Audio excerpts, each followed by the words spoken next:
Assalamualaikum guys, I hope you all will be fine. Welcome back to my YouTube channel Quick Learning with Noor. Today we are going to discuss a very famous poem of Robert Frost which is The Road Not Taken. Robert Frost as a modern poet को हम already अपने YouTube channel पर discuss कर चुके हैं जिसका link नीचे description में प्रोवाइडेड है। अगर आपने अभी तक वो वीडियो नहीं देखी तो आप उस वीडियो से भी हेल्प ले सकते हैं।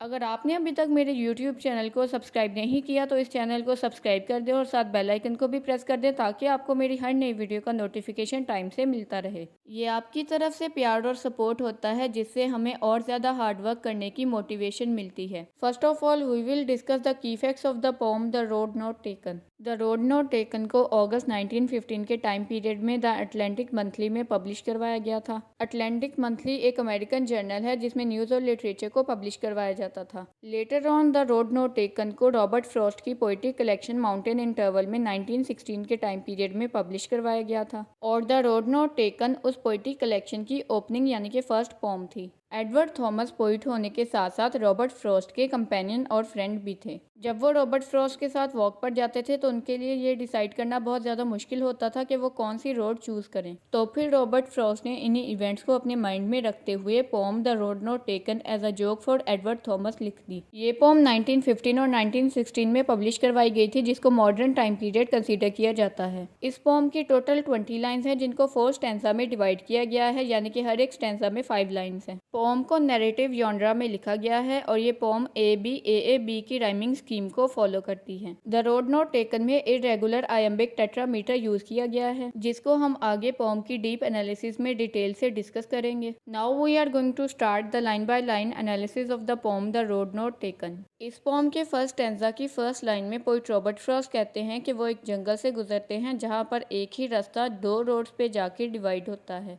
पोइट को इस बात का दुख होता है और वो अपने रीडर से अपोलोजाइज भी करते हैं कि सिंगल ट्रैवलर होने की वजह से वो दोनों रोड्स पे ट्रैवल नहीं कर पाते। और रॉबर्ट फ्रॉस्ट वहाँ पर खड़े काफ़ी देर तक ये सोचते रहते हैं कि उनको अपनी जर्नी कंप्लीट करने के लिए किस रोड को चूज़ करना चाहिए और वो काफ़ी देर तक एक रोड को वहाँ तक देखने की कोशिश करते हैं जहाँ तक उनकी नज़र जा सकती थी। स्पीकर उस रोड को वहाँ तक देखने में कामयाब हो जाता है जहाँ पर ग्रास उस रोड की डायरेक्शन को बेंड करती थी। इसी नोट पर इस पोम का फर्स्ट स्टैंजा खत्म हो जाता है। सो आई होप आपको फर्स्ट स्टैंजा अच्छे से समझ आ गया होगा। अब हम इस पोम के फर्स्ट स्टैंजा में यूज़ होने वाले लिटरेरी डिवाइसेस को डिस्कस करेंगे। लिटरेरी डिवाइसेस को हम ऑलरेडी अपने YouTube चैनल पर सेपरेट वीडियो लेक्चर की फॉर्म में डिस्कस कर चुके हैं जिसका लिंक नीचे डिस्क्रिप्शन में प्रोवाइडेड है। अगर आपने अभी तक वो वीडियोस नहीं देखी तो उन वीडियोस को ज़रूर विजिट करें क्योंकि लिटरेचर के स्टूडेंट्स के लिए लिटरेरी डिवाइसेस की कंप्लीट नॉलेज होना बहुत ज़रूरी है। फर्स्ट लाइन में वर्ड डाइवर्ज का मतलब डिवाइड या सेपरेट होना है। वर्ड येलो वुड में येलो ऑटम सीजन को रिप्रेजेंट कर रहा है जबकि वुड फॉरेस्ट को रेफर कर रहा है। फिफ्थ लाइन में वर्ड अंडरग्रोथ का मीनिंग ग्रास है। The word two roads in the opening line of the poem represents the 2 choices in human life. Poet ने वर्ड 2 रोड्स को 2 चॉइसेस के मेटाफर के तौर पर यूज किया है। सेकंड, थर्ड और fourth line same word and से स्टार्ट हो रही है जिसको एनाफोरा कहा जाता है।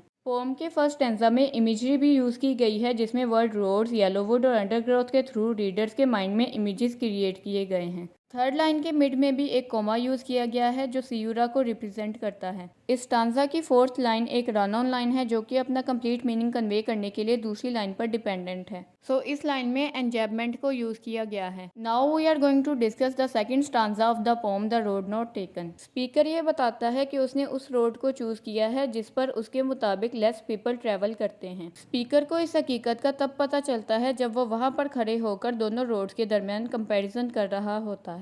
और पोइट रीडर्स को ये बताते हैं कि ये एक नेचुरल फिनोमिना है कि जब भी हम अपनी लाइफ में कोई डिसीजन मेक करते हैं तो हम यही कंसीडर करते हैं कि ये डिसीजन हमारी लाइफ का बेस्ट डिसीजन होगा। Same is the case with our speaker who seems to be Robert Frost. Robert Frost अपनी जर्नी को फिनिश करने के लिए ग्रासी रोड को चूज़ करता है जिस पर कंपैरेटिवली लेस पीपल ट्रैवल करते हैं। फिर रॉबर्ट फ्रॉस्ट के माइंड में एक क्वेश्चन रेज होता है कि जो रोड उन्होंने स्किप की थी क्या वो भी लेस ट्रैवल थी। It shows the uncertain choices that all human beings make in their life. Speaker अब ये भी सोचता है कि अगर उस लेस ट्रैवल रोड पर ज़्यादा लोगों ने ट्रैवल किया होता तो वो उस रोड को भी वॉन यानी कि डैमेज कर चुके होते। इस पोम के सेकंड स्टांजा में पोइट की रिग्रेशन दिखाई गई है क्योंकि वो एक ग्रासी और लेस ट्रैवल रोड को अपनी जर्नी कंप्लीट करने के लिए चूज़ करता है और उसके सबकॉन्शियस माइंड में ये बात कहीं ना कहीं रह जाती है कि अब उसे दूसरी रोड पे ट्रैवल करने का मौका कब मिलेगा और वो इस बात पर शक भी करता है कि शायद अब उसे इस दूसरी रोड पे ट्रैवल करने का कभी भी मौका ना मिले। अब हम इस स्टांजा में यूज होने वाले लिटरेरी डिवाइसेस को डिस्कस करेंगे। इस पोम की लाइन नंबर 8 में वांटेड वियर और लाइन नंबर 9 में दो, डैट, द, देयर के थ्रू एलिट्रेशन को यूज किया गया है। इस पोम की लाइन नंबर 8 में वर्ड ग्रासी को एज एन इमेज यूज किया गया है।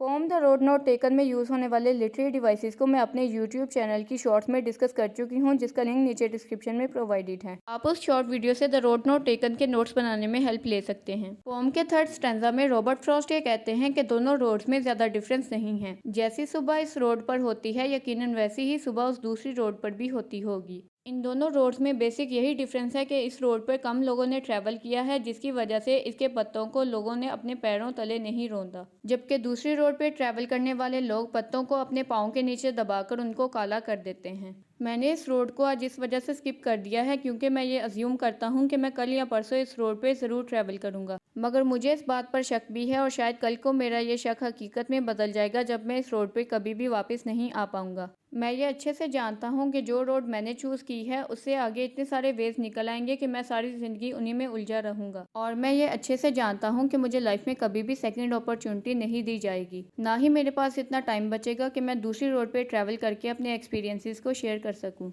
इस पोम की लाइन नंबर 12 में वर्ड हैड और ब्लैक के थ्रू एजोनेंस को यूज़ किया गया है, जबकि लाइन नंबर 13 में वर्ड कैप्ट और फर्स्ट के थ्रू लिटरेरी डिवाइस कॉन्सोनेंस को यूज़ किया गया है। Now we are going to discuss the last stanza of the poem the road not taken by Robert Frost. इस स्टांजा में पोएट कहते हैं कि जब कई सालों बाद मैं अपनी लाइफ की स्टोरी लोगों को बता रहा हूँगा तो उस वक्त मेरी आवाज़ में एक तकलीफ या दर्द होगा, क्योंकि एक दफ़ा मैं जंगल से गुजरते हुए उस वे पर पहुंच गया था जहाँ पर टू रोड सेपरेट होती थी, और मैंने अपनी लाइफ की जर्नी को लेस ट्रेवल्ड रोड से फिनिश करने का फैसला किया, और उसी रोड को चूज करने की वजह से आज मेरी लाइफ कम्प्लीटली चेंज हो गई है। Now we will discuss the literary devices that are used in this stanza. Line number 16 में वर्ड दिस और विद एजोनेंस को रिप्रेजेंट कर रहे हैं, और इस पोम की लास्ट लाइन में वर्ड एंड, डैट और वॉज से एजोनेंस का यूज किया गया है। पोम की लाइन 18 वर्ड आई पे एंड होती है, जबकि लाइन 19 वर्ड आई से स्टार्ट होती है, जिसको एनाडिपोलिसिस कहा जाता है। एनाडिपोलिसिस में किसी भी लाइन के एंडिंग वर्ड को नेक्स्ट लाइन के स्टार्टिंग वर्ड के तौर पर भी यूज़ किया जाता है, यानी कि उसी वर्ड की रेपिटेशन की जाती है। सो आई होप इस पोम की लाइन बाय लाइन एनालिसिस और लिटरेरी डिवाइसेस की आपको अच्छे से समझ आ गई होगी। अपने यूट्यूब चैनल पर जितने भी वीडियो लेक्चर्स मैंने अभी तक शेयर किए हैं उन सबके नोट्स हैंडमेड हैं। सो अगर आपको मेरी एफर्ट और इस वीडियो के नोट्स पसंद आ रहे हैं तो इसको जल्दी से लाइक कर दें। Lastly we are going to discuss the important themes of the road not taken by Robert Frost. Throughout the poem एक यूनिवर्सल इशू को डिस्कस किया जाता है कि जब भी हमें लाइफ में दो अपॉर्चुनिटीज़ मिलती हैं तो हम एक सिलेक्ट करते हैं और एक को रिजेक्ट कर देते हैं, मगर हम जिस चांस या अपॉर्चुनिटी को रिजेक्ट या पोस्टपोन करते हैं हम सारी लाइफ उसके लिए रिग्रेट ही करते रहते हैं, क्योंकि हमने उस अपॉर्चुनिटी को अवेल नहीं किया होता और ना ही हम उसे पर्सनली एक्सपीरियंस कर सकते हैं। इस पोम में इंडिविजुअलिज्म के थीम को भी डिस्कस किया जाता है, क्योंकि पोइट फॉरेस्ट में अकेला जाता है। रॉबर्ट फ्रॉस्ट को मॉडर्न पोइट इस वजह से भी कहा जाता है क्योंकि वो मॉडर्न लाइफस्टाइल में एलियनेशन और आइसोलेशन को एक्सपीरियंस करते हैं। इस पोम में पोइट ने यही सेंट्रल मैसेज कन्वे करने की कोशिश की है कि जब भी हम अपनी लाइफ में किसी चॉइस को मेक कर लेते हैं तो थ्रू आउट द लाइफ हमें उसके कॉन्सिक्वेंसेस फेस करना पड़ते हैं। डिसीजंस और चॉइसेस ऑलमोस्ट सेम होते हैं, क्योंकि हम अपनी लाइफ में जब भी कोई डिसीजन लेते हैं तो हमें उसे फुलफिल करना पड़ता है। ह्यूमन लाइफ अनकंट्रोलेबल है क्योंकि हम अपनी लाइफ को अपनी मर्जी से कंट्रोल नहीं कर सकते। रॉबर्ट भी अपनी लाइफ में अनकन्फर्मिटी और अनसर्टेनिटी को डिस्कस करते हैं, क्योंकि उनको लगता है कि उनको लाइफ में इतना टाइम ही नहीं मिलेगा कि वो दूसरी रोड पे ट्रैवल करके अपने एक्सपीरियंस को शेयर कर सके। Nostalgia simply means living in the present world but stuck in the past life. Poet हमेशा पास्ट की चॉइसेस और उनके रिजल्ट्स के बारे में सोचता रहता है। And according to Robert Frost your single decision changes your whole life. Poem में सिंपल लैंग्वेज यूज की गई है, मगर ये पोम यूनिवर्सल अपील रखती है। सो आई होप आपको रॉबर्ट फ्रॉस्ट की poem the road not taken अच्छे से समझ आ गई होगी। सो that's all for today. Thank you so much for watching this video.